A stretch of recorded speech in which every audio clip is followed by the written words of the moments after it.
Dikulum dikunya, assalamualaikum semuanya. Waalaikumsalam. Ya, hari ini setelah beberapa bulan Himafil tidak membuat video podcast, dan akhirnya kita balik lagi bikin video podcast. Jadi hari ini, kenalin dulu, gue Danu, host kalian yang baru, dan mungkin kedepannya juga bakal ada beberapa host lagi yang akan datang, yang akan membawakan video-video podcast lainnya. Dan gue nggak sendiri, sekarang ada dua teman gue yang sangat luar biasa sekali. Di sebelah kanan gue ada Bang Akbar. Halo guys. Ya, ini Bang Akbar nih di video sebelumnya juga ada kan Bang Akbar ya. Iya. Ini sengaja gue. Ini karena menghormati Danu ya, jadi kita datang. Tidak expect lo jatuh ini. Anjir. Maaf ya. Wah, gagal nih. Waduh. Lalu ada di sebelah kiri gua yaitu Muhammad Mukhyar. Halo teman-teman Baraya semuanya. Kayaknya suka nonton Gurgembul ya. Iya. Nonton Gurgembul. Iya, saya juga sih. Ada yang mirip tuh saya gitu. Adiknya. Iya, pas BPD tahun kapan gitu. Kan ngundang Guru Gembul ya, Himaf. Ya, hari ini kita bakal ngebahas tentang filsafat dan keimanan di zaman kontemporer atau zaman sekarang bisa dibilang. Jadi apa sih korelasinya antara filsafat sama keimanan sendiri? Mungkin ini bakal jadi jawaban bagi orang-orang yang nganggep bahwa filsafat itu sesat gitu. Ya mungkin aja ya, siapa tahu ya kan. Jadi gimana Bang Akbar? Menurut Bang Akbar gimana? Oke. Jadi yang pertama harus kita ketahui itu dulu adalah kata-kata kontemporer itu sendiri. Banyak yang masih salah sangka di anak filsafatnya juga. Ada dosen-dosen atau MK yang namanya postmodernisme, ada yang kontemporer gitu. Nah ini kan masalah waktu aja. Kalau postmodern itu lebih berorientasi pada mazhab Frankfurt gitu, lebih berorientasi pada setelah zamannya modern René Descartes, yang dimulai dengan munculnya Theodor Adorno, terus habis itu ada ada lain sebagainya kayak Michael Foucault dan lain sebagainya. Nah itu postmodern. Nah kalau kontemporer itu dimulai dari ya abad 21 ini gitu, yang dimana teknologi semakin maju, informasi semakin gampang didapati, dan juga bagaimana kebebasan liar itu semakin berkembang, termasuk juga agama misalkan. Agama ini lebih dijadikan oleh orang-orang yang kontemporer di zaman sekarang itu hanya sebagai sebuah spiritualisme aja. Bahkan orang-orang ini tidak melihat agama lagi. Agama apapun yang penting memenuhi kebutuhan spiritual, ya udah gua ambil. Kayak contohnya Gen Z ini sering terjadi di zaman Gen Z juga. Gen Z itu sangat chaos dalam artian dia punya pekerjaan, terus habis itu kegiatan yang membuat dirinya itu stres, akhirnya dia membutuhkan suatu ketenangan. Nah ketenangan itu bisa kita dapatkan melalui spiritualisme, kayak contohnya yoga, semedi, dan lain sebagainya. Hal-hal itu apakah ada di Islam? Sebenarnya ada, kayak di tasawuf segala macam. Tapi mereka maunya jalan pintas, jalan yang gampang. Akhirnya nggak melihat agama gitu, tapi melihat spiritualitas saja. Gitu. Nah, gitu berarti kalau sholat termasuk ya kalau misalkan sholat itu paradigmanya sesat, paradigmanya itu suatu paksaan, ya udah orang ngejalaninnya juga karena terpaksa gitu, bukan menjadi suatu ketenangan tapi menjadi suatu keterpaksaan. Iya ya. Gitu. Ya kan sholat mah masing-masing sih ya sebenarnya. Cuma kalau kita nganggap sholat itu cuma buat sebenarnya menggugurkan kewajiban doang, ya kita nggak akan dapet sesuatu yang disebut ketenangan itu. Jadi bagi Mukhir gimana ya kalau ngelihat kayak gitu ya? Tadi yang anak-anak Gen Z itu maunya tuh cepat, ketenangannya cepat, cuma dia nggak mau ke arah yang agama, nggak mau ke spiritual yang apa ya sebenarnya? Berbasis agama. Berbasis agama. Mungkin kalau menurut saya karena kayaknya kurang ada, jadi Gen Z itu juga nggak pada tahu adanya tasawuf misalkan kalau dalam Islam gitu. Gitu kan. Coba Danu gimana pas waktu masuk sini juga tahu apa itu tasawuf? Enggak sih. Tuh kan. Ini sudah salah satu contoh bahwa Gen Z itu banyak yang belum tahu lah proses spiritual dalam Islam itu bagaimana. Nah, itu jadi PR untuk kita semua nih. Gimana mengedukasi para pemuda ini supaya tahu ada suatu jalan spiritual dalam Islam lah. Bagaimana kita bisa lebih mendapatkan ketenangan, terus juga nanti ada rasa kedekatan dengan Tuhan Allah Subhanahu wa taala. Dan seperti itulah. Tapi kan Mukhir nih lulusan pondok ya. Nah, di pondok tuh diajarin gak sih tasawuf? Ya, kalau secara apa ya? Teoritis lah, kayak dikaji ada, ya emang ada. Kita mengkaji kitab-kitab tasawuf lah.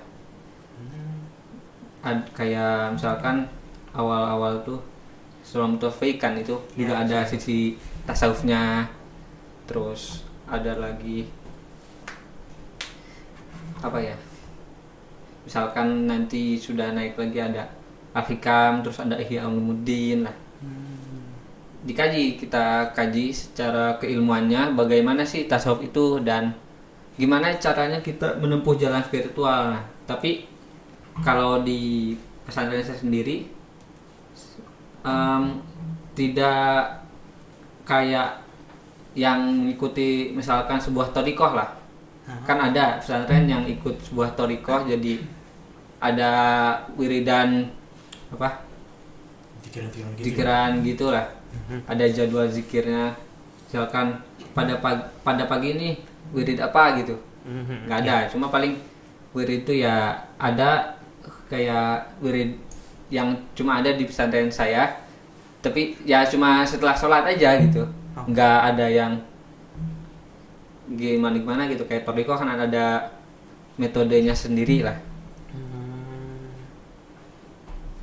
Kalau dilihat berarti di pondok tuh kan ya belajar sedikit lah apa tadi teoritisnya ya, tasawuf, dan memang praktisnya itu tasawuf emang susah ya. Ya begitulah. Jadi kalau kita berbicara tentang tasawuf ya, sebenarnya saya ini salah satu orang yang vokal banget bilang kalau tasawuf itu bukan hanya teoritis semata, namun harus aplikatif. Karena tadi banyak yang menyamakan akhlak tasawuf, padahal beda banget. Kalau akhlak nih saya salim sama dosen, Pak, Bu, tapi dalam hati saya dasar dosen, dasar ya akhlak, karena kelakuan akhlak etika, tapi secara hatinya nggak beres gitu. Jadi orang-orang yang berakhlak ya belum tentu bertasawuf. Nah, orang yang bertasawuf itu pasti berakhlak. Kalau ada orang yang mengaku-ngaku tasawuf kayak Walid, ya contohnya Walid, itu bukan orang-orang yang berakhlak gitu, sombong, mosok kaki disuruh nyium gitu kan. Ya walaupun di dalam tasawuf juga nggak bisa kita elakkan ada konsep yang namanya keberkahan itu sendiri. Dan juga film Walid itu juga jangan sampai menjadi sebuah framing tasawuf itu sesat. Nah, para penontonnya juga harus sangat kritis ya teman-teman semua, bahwasannya film Walid itu menggambarkan bahwasannya tasawuf itu juga tidak lepas dari ada yang namanya penyelewengan oknum gitu. Terkadang kan hal-hal yang berbau agama itu kan sangat-sangat disucikan banget, sampai-sampai dibilangnya gak mungkin kalau ada oknum, gak mungkin. Enggak, ada yang model-modelan awal itu ada. Bahkan banyak sekarang kebuka tuh Kiai Cabul. Iya, Kiai Wah, Cabul itu. kurang ajar itu. Itu sangat apa ya, mengotori nama keislaman, dunia Islam yang ada di Iya. Indonesia ini. Gitu Mas Janu. Iya. Ya Allah. Susah ya kalau soal oknum-oknum gitu. Ya gimana ya, kan kalau tasawuf itu sifatnya subjektif, jadi kepercayaan dirinya sendiri. Kalau orang disuruh percaya, ya mau nggak mau, kalau emang itu atasan atau lebih tinggi lah, apa ya, derajat itu apa ya, Makomnya Pangkat. makom ya gitu lah.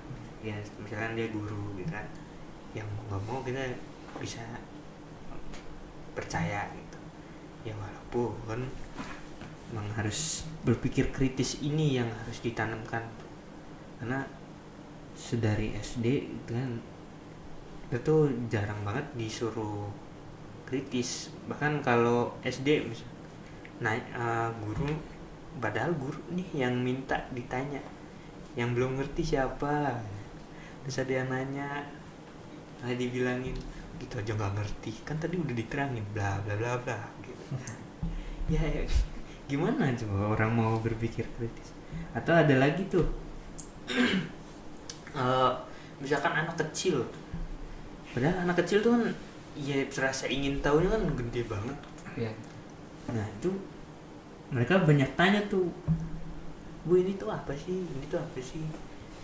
Nah malah si orang tuanya ini tuh nggak mau ngejawab, kayak ya udah belum, entah belum saatnya atau emang orang tuanya nggak tahu jawabannya gitu. Padahal kan kalau ya dijawab atau mungkin dicari sendiri, dicari lagi jawabannya, itu kan sama-sama tahu gitu, dari orang tuanya dan juga dari anaknya gitu. Jadi ya pola berpikir kritis ini harus ditanamin di Indonesia. Tapi ya masalah ya, kritis dikit tuh dikecam lah, kritis dikit di ini dilaporin lah. Padahal kan kritis tuh nggak selalu membenci.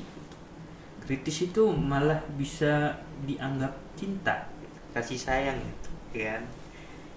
Kayak kita mengkritisi sesuatu, kayak mic ini nih susah nih sebenarnya berdiri. Tadi tuh jatuh terus. Nah mungkin nanti bisa dikritisi, Pak, ini bisa nih dimodifikasi lagi biar lebih gampang settingnya, lebih gampang syutingnya, efisiensi waktu juga, nggak cuma dana yang diefisiensi gitu loh. Nah gitu. ada lagi Mas Danu. Apa tuh? Kalau masalah kritik ya, kebanyakan orang kalau misalkan kita sebut kritik itu hanya sebagai kontrarian aja, Iya itu. sebagai orang yang oposisi aja, nggak pernah yang namanya nerima gitu. Kayak misalkan saya tuh ngeritik stoik, saya tuh tipikal orang yang ngeritik stoik. Kenapa? Stoik itu tuh bisa menjadi tunas bagi orang-orang yang tidak bertanggung jawab. Iya betul. Iya. Contohnya gitu, dalam stoik itu kan udah nggak usah pikirin perkataan orang lain, karena itu sesuatu hal yang nggak bisa kita atur gitu kan. Iya. Kita bisa hanya ngatur itu bagaimana respon kita terhadap penilaian orang lain. Iya. Nah, kalau seandainya gini, ada koruptor, ada orang yang salah, emang dia salah, Iya. kerjanya salah, terus dikritik, bla gitu. Nah, terus karena dia stoik gitu kan, udahlah, Udahlah. dia kan orang, mana boleh kayak begitu. Itu nilai-nilai stoik yang sebenarnya saya kritik. Tapi apakah saya menilai stoik itu sebagai orang, saya itu sebagai kontrarian dari stoik? Enggak. Justru saya menjadikan fondasi-fondasi stoik itu di dalam pemikiran-pemikiran saya tentunya. Dan juga stoik itu juga bisa secara etikanya aja gitu, bukan secara kayak tadi gitu. Itu namanya jalan keluar menggunakan pedang. Iya, dia pakai pedang, tapi dipakainya tuh buat yang nggak baik. Jadi semua hal itu tuh bersifat pedang. Yang namanya kritik bersifat pedang. Gitu. Apakah pedang ini dipakai untuk membunuh musuh atau membunuh teman? terserah. Iya. Gitu. Menurut Mukhir sendiri gimana ya? Gimana coba Mukhir? Oh iya, Mukhir kan anak pesantren, kira-kira ada kritik gak buat orang-orang pesantren? Nah itu. Waduh, apa ya? Oh, apa ya? Tenang ya. Gak bakal Waduh. diapa-apain kok. Aduh, pesantren ya. Hmm. Sebenarnya kan pesantren tuh punya apa ya, otonomi sendiri kan, bisa ngatur sendiri, nggak ada aturan, ada kurikulumnya bagaimana ya, begitu. Jadi ya akan berbeda-beda tiap pesantren begitu. Ada yang emang sistemnya sudah bagus, ada yang masih tradisional sekali lah, ada yang sudah agak modern, ada yang modern sekali begitu. Ya berbeda-beda lah. Cuma kadang yang terlalu tradisional tuh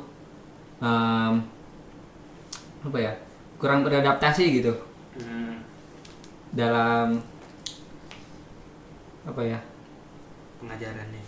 ya mungkin gitu, mengadaptasi teknologi atau perkembangan yang ada. Terus juga kayak harusnya juga misalkan menggunakan apa, ilmu pendidikan gitu. Kan kebanyakan tuh ya secara ilmu agama aja gitu, kurang misalkan ada ilmu kependidikannya nih, misalkan ada pelatihan ustadz tuh harus gimana mendidiknya nih, terus gimana kalau ada murid salah atau santri salah begitu. Nah, menurut saya sekarang itu masih banyak yang kurang lah pembekalan terhadap para guru di pesantren gitu. Yang menjadi esensi dari perbincangan kita hari ini, Mas Danu. Bagaimana agama, keimanan, dan kefilsafatan kita bisa taruh bersama, kita bisa jalan bersama di dunia yang kontemporer ini. Semakin berkembangnya zaman, semakin luasnya informasi, dan juga gimana caranya pemikiran yang semakin terbuka, yang semakin luas, yang semakin bebas ini bisa tetap agama itu menjadi relevan, filsafat dan agama bisa saling kolaborasi dan elaborasi tentunya bisa untuk menopang generasi-generasi yang ada di zaman kontemporer ini. Kalau menurut Mas Danu, kenapa ya kalau kita lihat nih sekarang, misalkan dunia ini selama Mas Danu menjadi mahasiswa filsafat gitu. Iya.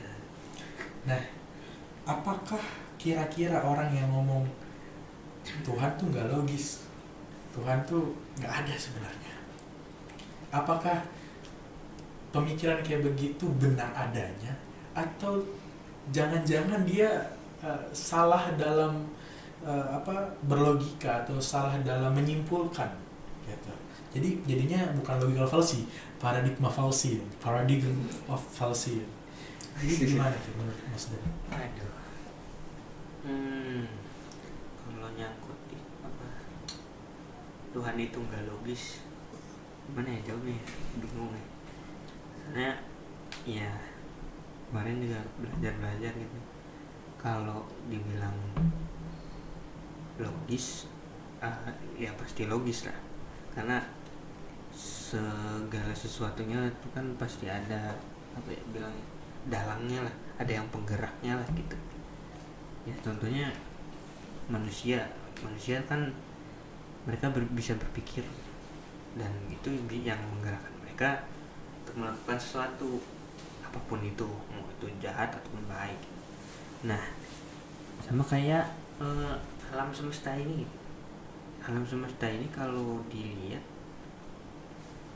ya pasti ada yang gerakin, nggak mungkin. Itu kan kausalitas ya. Okay. Nah itu, tapi ya Mas Danu ya, Gimana? Zaman sekarang banyak banget bahkan anak-anak filsafat itu yang masih nggak bisa bedain logis dan rasional.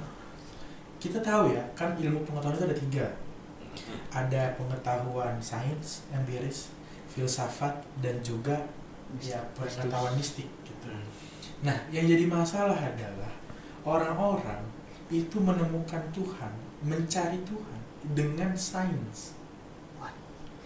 Sementara objek dari apa yang kita pikirkan ini adalah tidak bisa kita indra. Transenden gitu.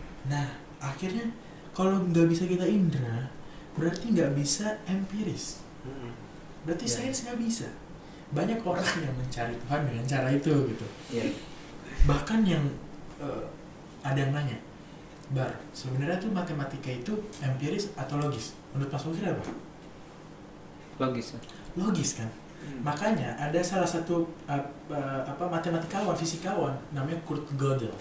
Gede. Nah, Kurt Gödel itu menemukan Tuhan dari logika matematikanya. Itu serius. Nama teorinya tuh ontological proof. Itu Kurt Gödel. Gila itu. Jadi kalau misalkan kalau misalkan anak filsafat ya baru 4 tahun, baru 3 tahun masuk ke filsafat terus bilang saya ateis, itu oke lah, itu buat perjalanan dia gitu, Ya. buat membuktikan kalau dirinya itu emang ada gitu kan. Iya. Tapi nyatanya orang-orang yang sudah menyelami filsafat secara jauh, secara dalam, sebaliknya bos, sebaliknya. Kayak contohnya Francis Bacon. Francis Bacon itu dia seorang Katolik dan juga penemu metode ilmiah. Itu Francis Bacon, seorang filsuf modern. Ya zaman-zamannya Renaissance lah. Francis Bacon bilang apa? Jika Anda belajar filsafat baru di permukaan saja, sedikit saja, Anda akan menjadi ateis.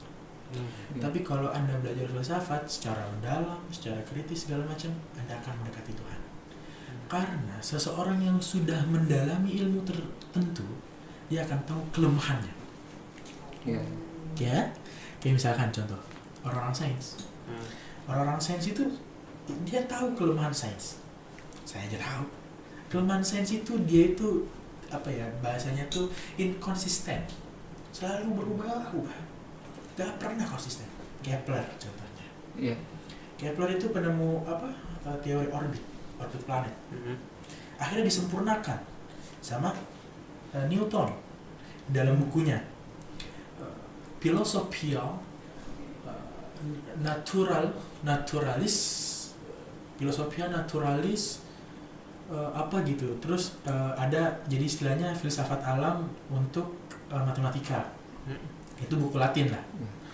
Nah, jadi istilahnya si Newton itu juga punya landasan matematikanya itu dari Kepler dikembangin jadi teori gerak.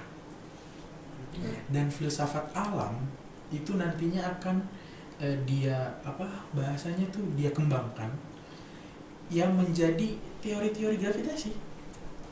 Itu dia. Sebenarnya Newton. Nah, ini nih sebagai kritik anak-anak kontemporer sekarang. Sekarang kita ini teman-teman semua itu sangat-sangat tergantung pada yang namanya gadget. Ya. Gak bisa lepas menit pun gak bisa. Ya kalau semenit ya anggaplah pas lagi ngecas baik. Pas lagi ngecas doang dilepas. Gak ada bisa dilepas. Yang jadi masalah adalah orang kalau mau membuka pikirannya, kalau orang itu mau mendalami pikirannya, mengenal dirinya, you harus bisa lepas gadget sendiri sama diri 30 menit minimal. Banyak penemu-penemu yang seperti itu akhirnya menemukan penemuan. Contohnya tadi Newton itu lagi di bawah pohon apel, lagi merenung. Banyak yang bilang baca buku sih, tapi yang lebih kuat itu ceritanya lagi merenung. Karena di kota tempat dia tinggal tuh lagi ada virus, lagi ada bahasanya kalau virus tuh pandemi. Lalu dia pindah ke kampung. Ya udah akhirnya dia dapat inspirasi apel jatuh itu dengan dengan wasilah itu. Lalu siapa pengarang Harry Potter? J.K. Rowling. Ya, J.K. Rowling. Itu nemu cerita Harry Potter emang dari mana? Di kereta itu. Di kereta lagi gabut. Coba J.K. Rowling udah ada TikTok. Gak ada Harry Potter, gak ada. Voldemort gak ada tuh, gak ada. Slytherin itu gak ada. Nah itu di kereta lagi dia lagi ngerenung. akhirnya dia dapat inspirasi. Makanya ke dunia Hogwarts itu lewat kereta. kayak gitu. Iya. Nah, jadi istilahnya anggaplah Harry Potter itu sebagai dunia imajinatifnya J.K. Rowling. Tapi itu laku loh, Bos. Laku jelas itu. Itu dia. Jadi inspirasi itu bisa didapatkan kalau kita fokus pada yang namanya semedi. Nah, semedi itu juga bahasa Indonesianya, maksudnya dalam artian tuh bahasanya tuh tadabur bahasa ya kayak gitulah istilahnya, biar bisa menyendiri dengan diri gitu. Luangkan waktu dengan diri, itu yang jadi PR orang-orang kontemporer. Kenapa mereka itu sangat punya keresahan yang lebih kuat dari gen-gen sebelumnya gitu. Dan juga orang-orang ini sok kritis. Ada ini diikuti, ada ini diikutin. Enggak, yang namanya diolah dulu. Nietzsche, their God is not, their God is die. Tuhan telah mati. Wow. Ada namanya TikTokisme. Iya bener. Ya.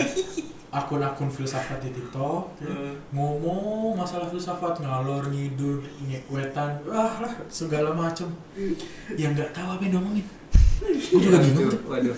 Ya, walaupun ada beberapa yang benar gitu. Ya. Ngomong misalkan nampilin tentang teori Tuhan telah mati Nietzsche. Aforisme yang Nietzsche kayak gitu kan. Ya. Tuhan telah mati. Jelasin dengan gini. Komenannya, gua mah percaya Tuhan telah mati. Buset. Komenannya, iya kayaknya emang Tuhan tuh udah nggak bantuin kita lagi. Itu sok kritisnya tuh. Netizen yang terhormat ya. Saya minta Anda tuh harus kritis gitu sebagai netizen Indonesia. Tolong jangan sok-sok kritis, jangan sok kritis, tapi emang beneran kritis gitu ya. Kalau Anda tahu, Nietzsche itu sebenarnya tuh religius. Kok bisa religius? Oh ya bisa. Nietzsche kayak misalkan di teori apa itu ya, di buku Zarathustra atau Free Will itu. Nih, si Nietzsche itu dia itu menyarankan kalau orang mempunyai dogma, yaitu agama tadi ya, itu jangan sampai yang namanya mengikuti dogma-dogma itu secara buta. Kalau di Islamnya namanya taklid buta.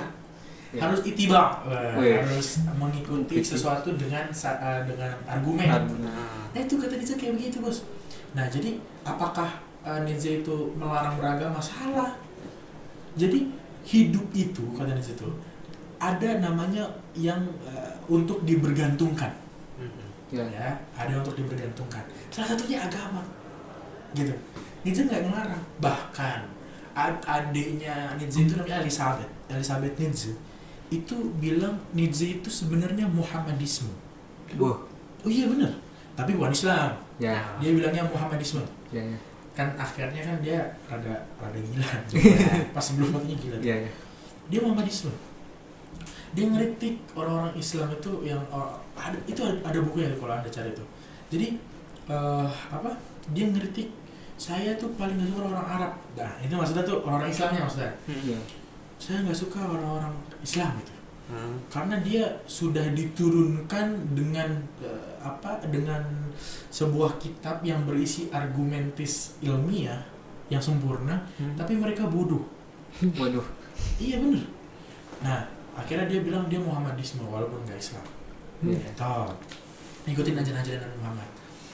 Nah itu kan bukti kan bahwasannya kalau misalkan kita ngomong keimanan Islam gitu ya, itu masih relevan di zaman sekarang. Bahkan orang-orang yang Islam masuk filsafat terus jadi ateis, itu ngikutin pemikiran-pemikiran tokoh filsuf yang mengkritik kekristenan. Gitu. Nah, kenapa? Karena mulainya itu dari si siapa namanya Galileo Galilei itu. Sebelum Galileo Galilei kan banyak tuh yang menemukan heliocentris. Nah itu awalnya itu kan gak relevan banget sama ajaran doktrin gereja, Katolikisme waktu itu.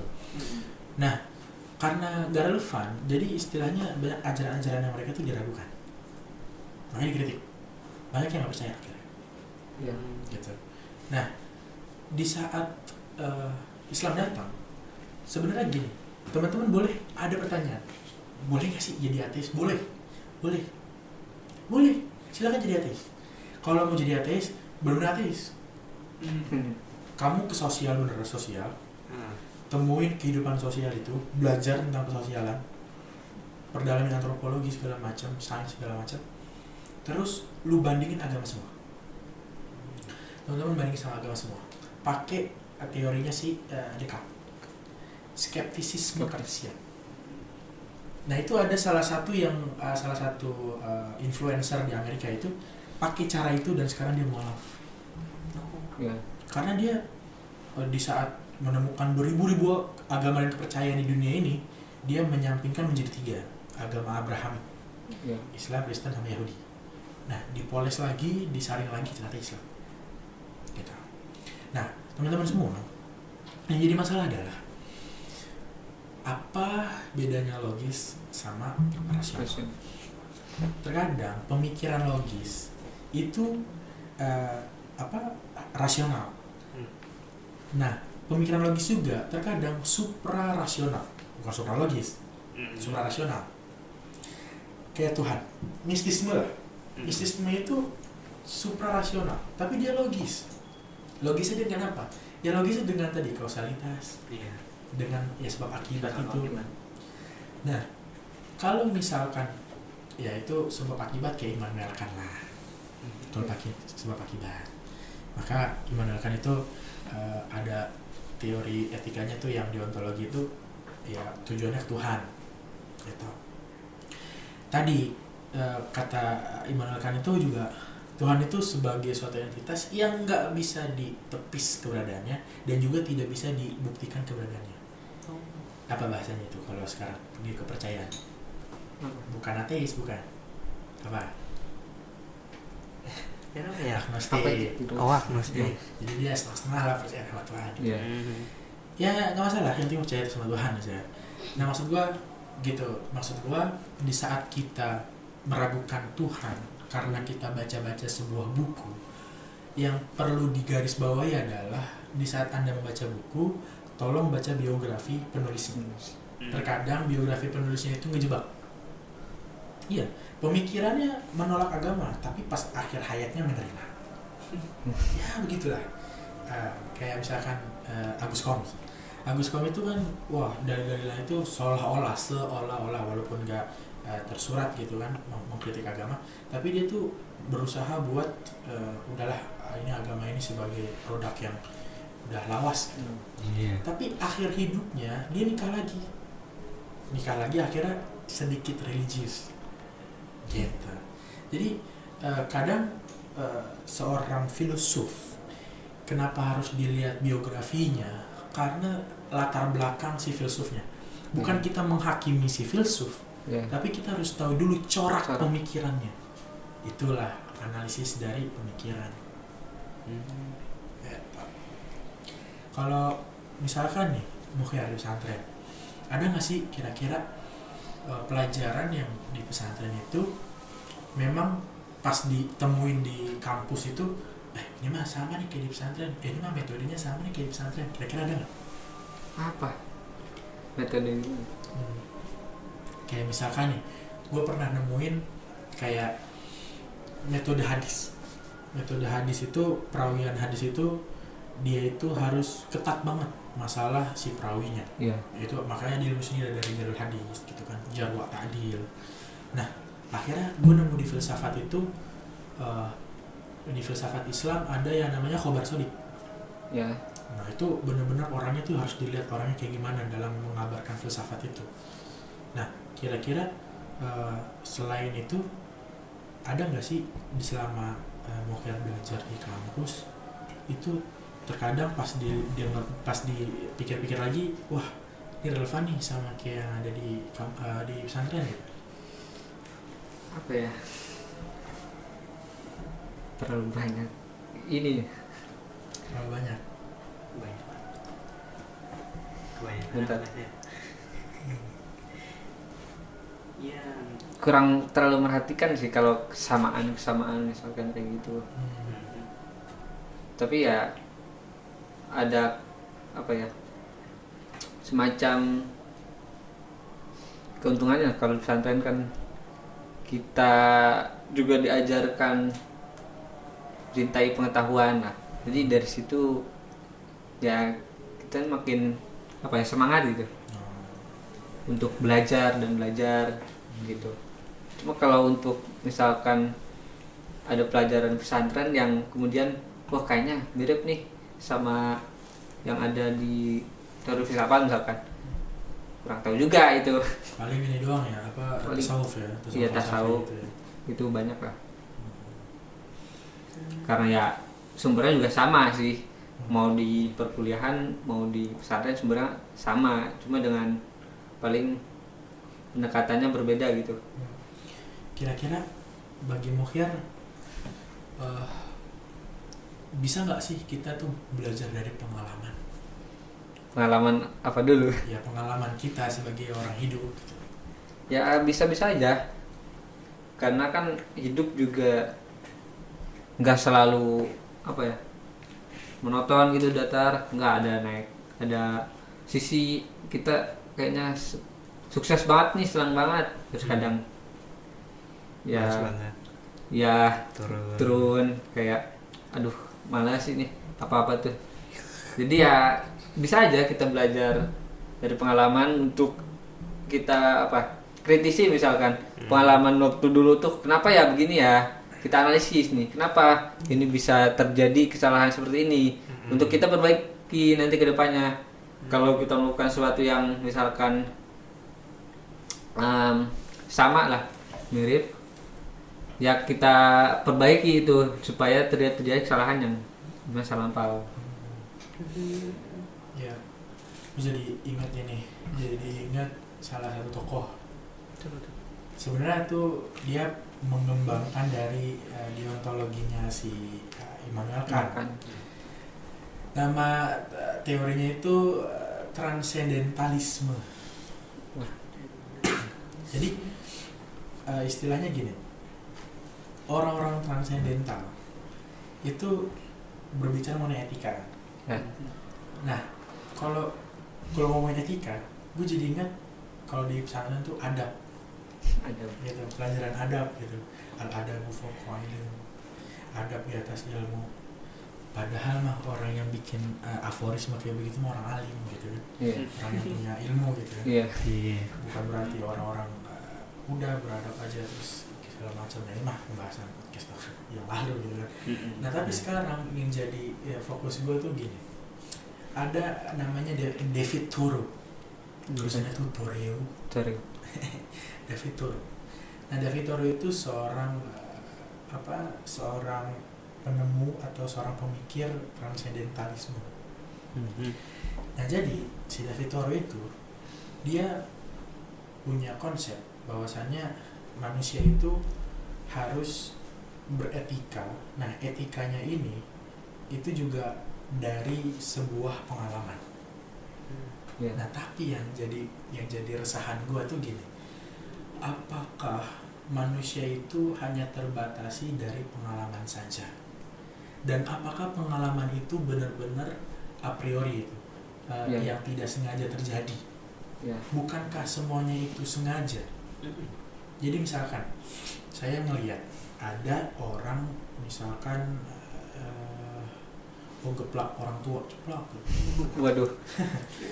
Nah, kan kenapa saya bilang itu jelek? Karena ada proses diajarin misalkan dari kecil harus menghormatin orang tua dan sebagainya.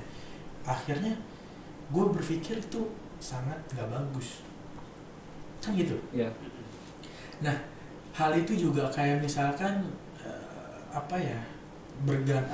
sangat nyambung sama si Robert Stephenson Smith Baden-Powell. Robert Baden-Powell. Ya, si Baden-Powell. Bapak Pramuka. Nah, Bapak Pramuka kenapa bisa ngadain Pramuka? Ya karena dulu dia pernah ikut perang Boer. itu tahun 1899 sampai 1900-an. Nah, perang Boer itu mengajarkan Powell untuk bagaimana mengajarkan satu sifat kepemimpinan, bertahan hidup, terus juga ya melatih rasa kesatriaan anak-anak muda. Akhirnya lahirnya Pramuka. Makanya di Pramuka kan, nah ini sebenarnya tuh pakai prinsip Stoik. Bener loh. Kata Stoik gini, kalau di teori Stoik, manusia itu harus berpikir negatif, bukan suzon, bukan harus berpikir negatif. Karena di saat kita berpikir negatif, kita tuh punya ancang-ancang, punya plan B lah, gitu. Nah, sama kayak si Powell. Dia udah ngikut perang, bos. Dari pengalaman ini, pengalaman.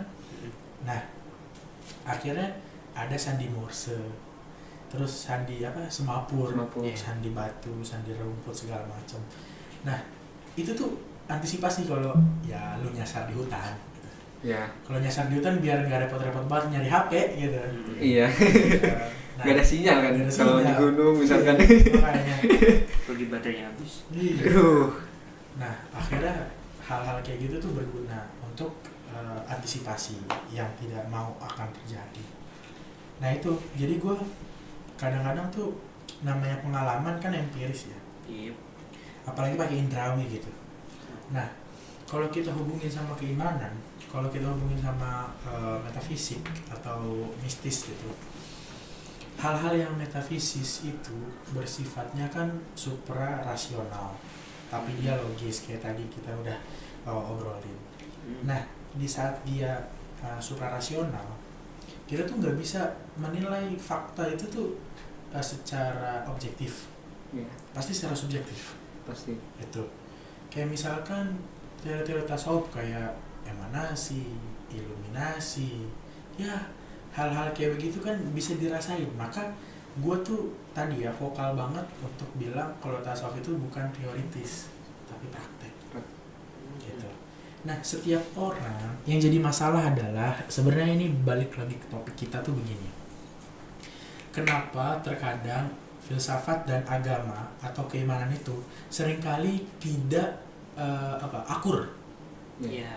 Karena agama itu dibangun di landasan yang transenden, di luar akal budi kita, di luar indrawi kita.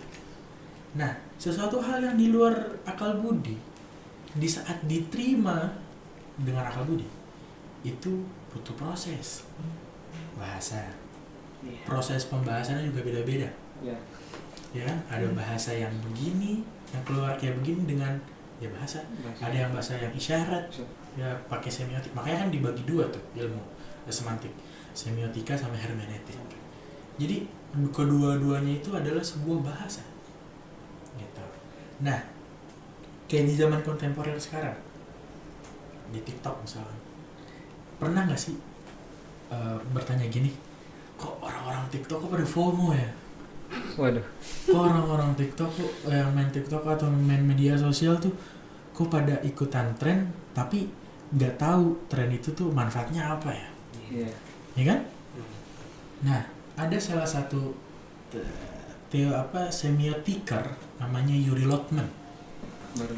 Dia bilang dunia semiotik di media sosial itu namanya semiosfer. Ya, semiosfer. Jadi misalkan gini, TikTok, gue punya akun, lo punya akun. Nah, gue sama lo sama Muhya itu saling interpretasi, saling menafsirkan. Gitu. Gue ngelakuin ini, lo mau menafsirkan, lo juga menafsirkan. Lo ngelakuin ini juga segala macam lah, menafsirkan. Akhirnya nanti puncaknya itu ada yang namanya ledakan budaya. Dan bahkan ada juga teori budaya pinggir dan budaya inti. Nah, itu. Jadi misalkan nih tren-tren zaman dulu, tren-tren yang dimana mengangkat kebudayaan zaman dulu. Kayak contoh celana apa itu? Celana yang bawahnya lebar, ininya sempit. itu kan celana zaman dulu tuh. Iya. Cutbray gitu. Cutbray ya. Cutbray ya. Cutbray. Itu kan ya, istilahnya model-model zaman dulu. Hmm. Tapi sekarang keangkat lagi. Nah itu kan awalnya budaya terpinggirkan karena kita saling interpretasi, saling mempengaruhi, maka itu terblow up lagi. Gitu. Nah itulah semiotik belajar kayak begitu. Apa semios di dalam semiosfer tuh kayak begitu. Maka kadang-kadang ada orang cuma ikut-ikutan doang. Nah yang jadi masalah, yang ikut-ikutan. Iya. Yang jadi masalah. Kenapa? Karena dia nggak mau kehilangan tren. Ya. Nah, di sini yang jadi bagaimana agama itu bisa relevan dengan kefilsafatan. Di dalam filsafat kita resah. Ya. Resah karena itu mematikan kekritisan. Oh. Ya. Di dalam agama juga resah. Contohnya kayak gimana tuh kalau misalkan kayak begitu? Ada nggak kayak di dalam agama? Kalau yang saya tahu, contohnya tuh apa ya di dalam agama Islam itu? Misalkan tentang hubud dunia. Wah. Nah, kayak begitu tuh. Coba deh ya. Kalau menurut Mukhyar, hubud dunia nih, itu sifat hati atau sifat perilaku? Sifat hati sih. Sifat hati ya? Ya. Nah, kalau misalkan sifat hati, ada orang, misalkan dia kaya, Ya. tapi dia suka berbagi.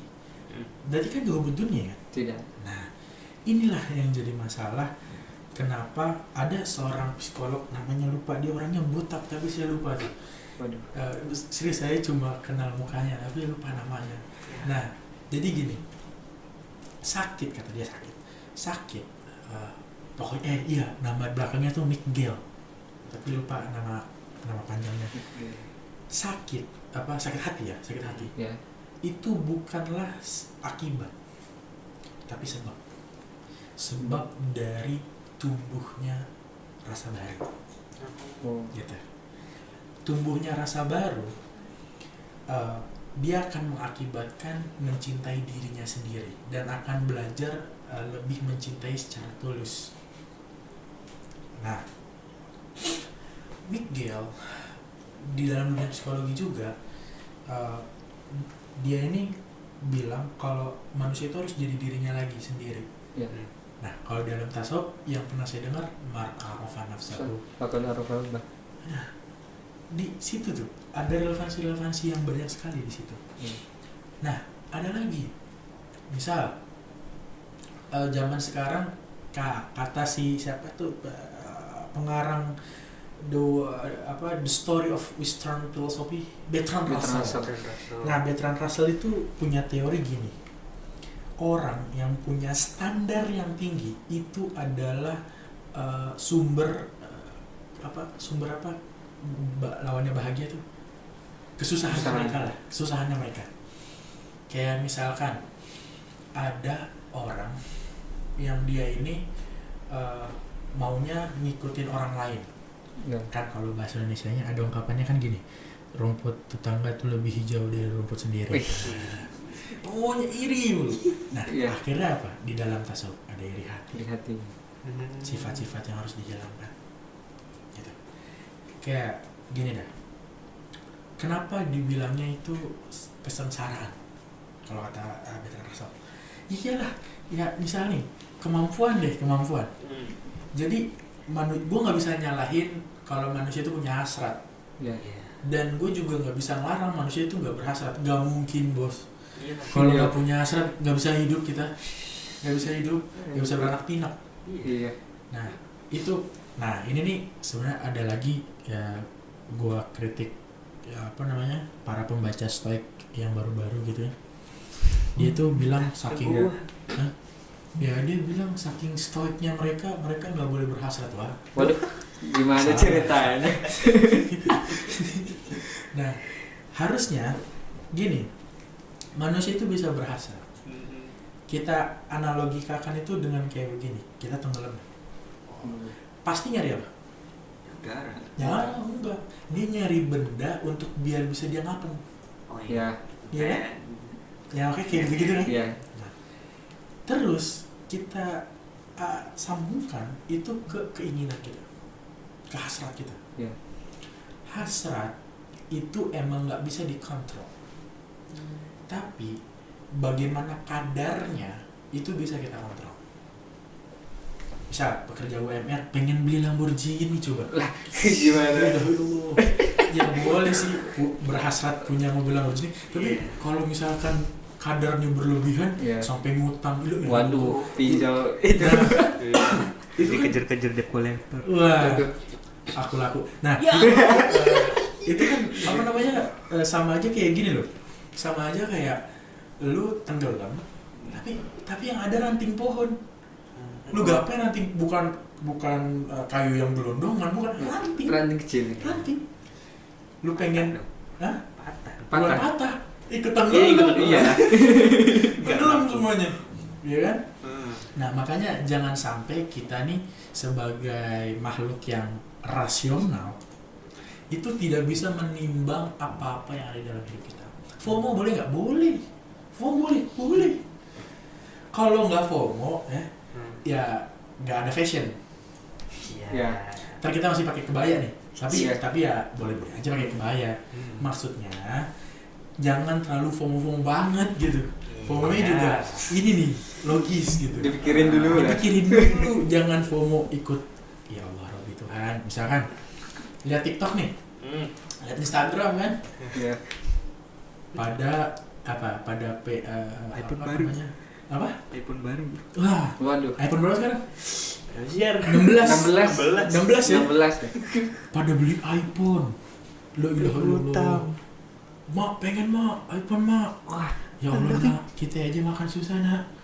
Kan gitu. Itu FOMO banget tuh. iya. Sampai-sampai ada yang parah lagi. Zaman sekarang nih. Ini zaman sekarang nih. Insya Allah di UIN Cybersecurity Jati Cirebon mah nggak ada. Nggak ada insya Allah. Nggak ada. Iya. Sekarang zamannya di mana orang takut hamil daripada HIV. Zaman sekarang di mana orang itu takut gengsi daripada lapar. Iya. Sekarang tuh. Jadi mindsetnya udah pada bisnismen semua tuh. Waduh. Better Rasul ngomong kayak begitu. Kalau mau berhasrat itu jangan kayak hasrat para konglomerat di Inggris, jangan. Inggris Amerika tuh jangan. Mereka itu walaupun punya duit bakal nambah duit terus. Karena nggak mau kalah sama tetangganya. Kayak begitu kalau kata Better Rasul. Nah, lu konglomerat buka ya. Bisnis kagak punya. Ya Allah. UMR. Waduh. Maunya sesuatu hal yang terlampau lebih dari dirinya gitu. Iya. Gitu. Nah, makanya di Islam itu ngajarin sadar diri. Ada loh ayat innallaha ya'muru bil 'adli wal ihsan itu makanya tadi salat Jumat tuh. Innallaha ya'muru bil 'adli wal ihsan. Allah nyuruh buat adil sama buat baik. Adil tuh bukan ke eksternal, internal. Adil itu lawannya zalim. Berarti apa artinya? Zalim itu tidak menempatkan sesuatu dengan pada tempatnya. Adil itu ya sebaliknya, menempatkan sesuatu pada tempatnya. Kalau kita punya kemampuan segini, ya hiduplah dengan segini. Gak usah berlebihan. Gulu kalau dalam saya, gulu. Jangan berlebihan. Akhirnya apa? Jual diri. Wah. Aduh. Itulah keresahan kita gitu. Lah, kenapa sih ini? Nah, ini hal-hal yang bersifatnya keinginan itu bisa menghasilkan dismoralitas. Gitu. Bukan immoralitas lagi, dismoralitas. Kalau immoralitas kan nggak punya moral gitu. Kalau dis itu udah keterbalikannya moral ya. Kayak gitu. Nah, apalagi yang kita tahu kan moral itu kita lakukan itu karena bukan sebab pikiran. Kalau sebab pikiran tuh gini. Bedain ya. Sesuai dengan moral sama melakukan dengan moral. Beda loh. Kalau sesuai dengan moral itu kayak gini. Saya bantuin angkat gerobak. Dalam hati gua tadi dikasih makan nih. Ya moral, ngelakuin moral tapi bukan dengan moral. Gitu. Nah, tapi kalau misalkan dengan kita sebagai makhluk rasional punya akal pikiran gitu ya, lihat orang susah ya bantuin. Kan begitu. Nah, itu moral. Nah, yang jadi masalahnya adalah Islam juga ada di situ. Hanifah, Islam itu agama Hanif. Banyak yang mengartikan sekedar agama yang lurus, bukan. Hanif itu fitrah manusia. Ini buruk, tinggal. Ini baik, lakuin. Bunuh orang yang punya agama pun bilang bunuh orang lah, ya nggak baik. Iya. Bahkan ada yang bunuh orang tapi itu juga ya terpaksa. Ya. Gitu loh. Ya istilahnya agama ini tuh agama Hanif. Jadi kalau dibilang relevan nggak, selalu relevan. Selalu. Itu masalah etika aja lah. Masalah-masalah sains banyak. Ada yang bilang sains itu ya beda dong dari agama, nggak relevan lah. Ya. Kata siapa? Jadi saya bilang sains itu Al-Quran itu sains. Jadi gini, mungkin orang yang berkata Al-Quran itu harus dibedakan dengan sains itu memang keinginan dia untuk menjaga Al-Quran. Khawatirnya kalau Al-Quran itu disamakan dengan sains dan semuanya itu relevan dan ada perkembangan sains, maka itu kan akan berubah juga faktanya. Maka ntar Quran gak relevan lagi. Bagus itu, niatnya bagus. Tapi yang harus digarisbawahi adalah Al-Quran yang ayat-ayat ilahiyat itu gak bakalan pernah relevan 100%. Gak bakalan pernah. Coba bayangin aja 1400 tahun Al-Quran ada. Itu baru relevan berapa persen sama pengetahuan sekarang. Itu juga bertahap. Nah tandanya apa? Masih ada ribuan tahun lagi. Kalau mau relevan. Itu pun kalau masih ada di dunia. Iya, kalau belum kiamat. Iya kan? Kalau udah kiamat ya repot. Nggak capek itu. Kayak misalkan zaman dulu, nah ini juga dari basisnya kenapa Al-Ghazali itu membuat kitab tahafudz itu ya dari sini. Jadi ada seorang ilmuwan, dia astronom, ngeliat bintang, wah bintang ini sifatnya nggak memuai, dia tetap tidak berkembang segala macam. Akhirnya dia nyerempet nih ke masalah agama. Bohong itu agama, katanya kiamat. Orang bintang aja nggak kegerak nggak gimana kiamat, bohong nih, gitu kan? Kata Ghazali, udah lu ilmuwan aja no, kagak usah nyerempet agama, nggak usah, kata Ghazali kan gitu. Nah akhirnya apa? Ternyata itu baru ditemuin 1900-an. Bahwasanya bintang itu ternyata memuai. Gitu. Salah satu ilmuwan juga, lupa gue namanya, dan dia itu pakai teleskop yang saat itu canggih. Ternyata bintang itu memuai. Dan ajaran Islam Quran itu terbukti di situ. Kan butuh waktu. Okay. Jadi gitu Mas Dani. Menarik banget ya. Obrolan ini kalau terjadi di tongkrongan ini dari sore sampai pagi lagi kayaknya gue terus ya selesai gitu ya. Ya karena ya kita juga terbatas waktu ya. Kan dari yang kita bahas tadi tuh, mulai dari ya pemikiran kritis, terus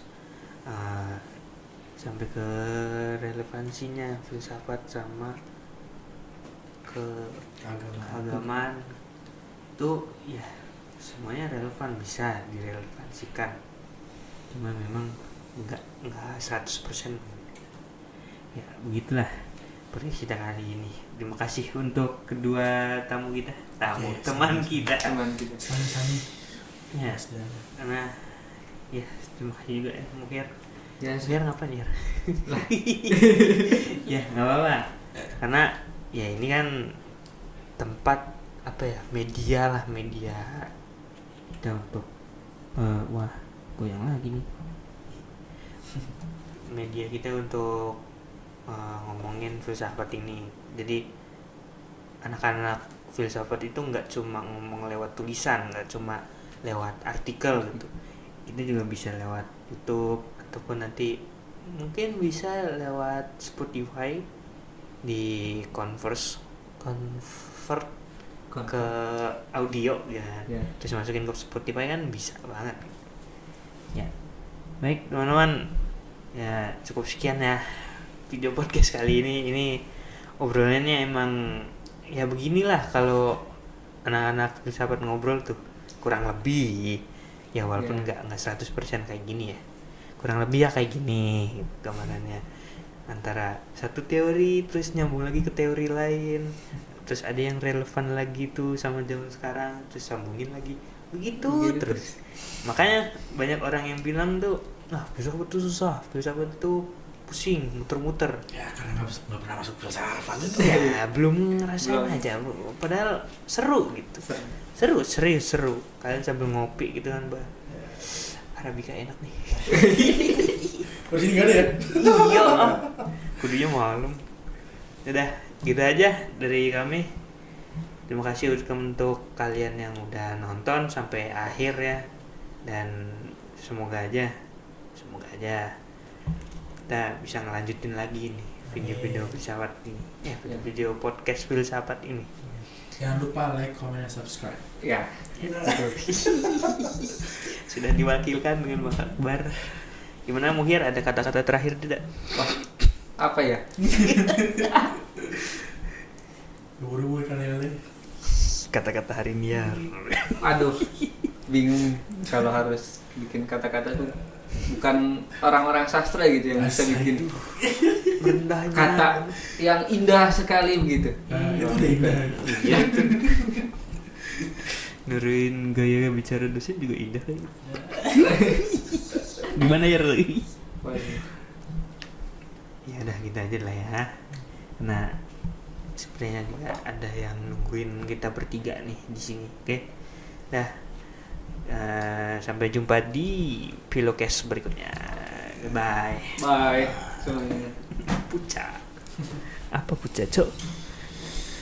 Oh mencintai.